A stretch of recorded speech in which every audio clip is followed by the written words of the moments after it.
Just delicious. George Flint loved to eat. Each day at noon, he closed his camera shop for 2 hours and went home for a big lunch his wife Mina cooked for him. George was a bully, and Mina was a timid woman who did everything he asked because she was afraid of him. On his way home for lunch one day, George stopped at the butcher shop and bought a pound of liver.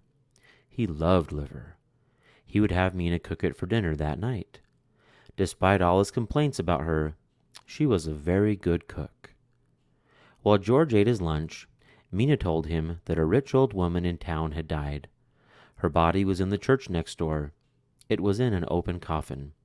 Anyone who wanted to see her could. As usual, George was not interested in what Mina had to say.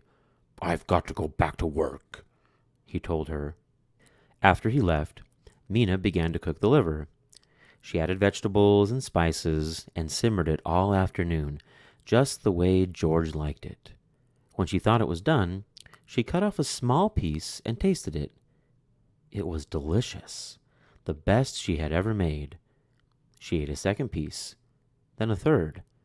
It was so good, she could not stop eating it. It was only when the liver was all gone that she thought of George. He would be coming home soon.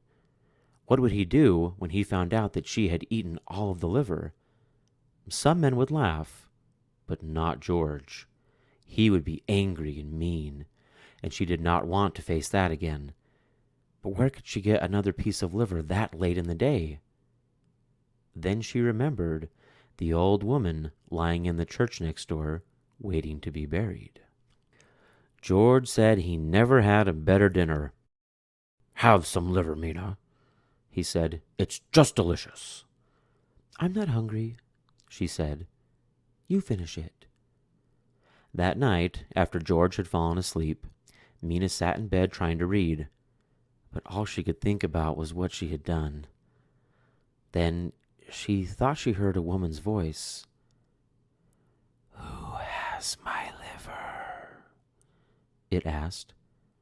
"Who has it?" Was it her imagination? Was she dreaming? Now the voice was closer. "Who has my liver?" it asked. "Who has it?" Mina wanted to run. "No, no," she whispered. "I don't have it. I don't have your liver." Now the voice was right next to her. "Who has my liver?" it asked. "Who has it?" Mina froze with terror. She pointed to George. "He does," she said. "He has it." Suddenly, the light went out, and George screamed and screamed.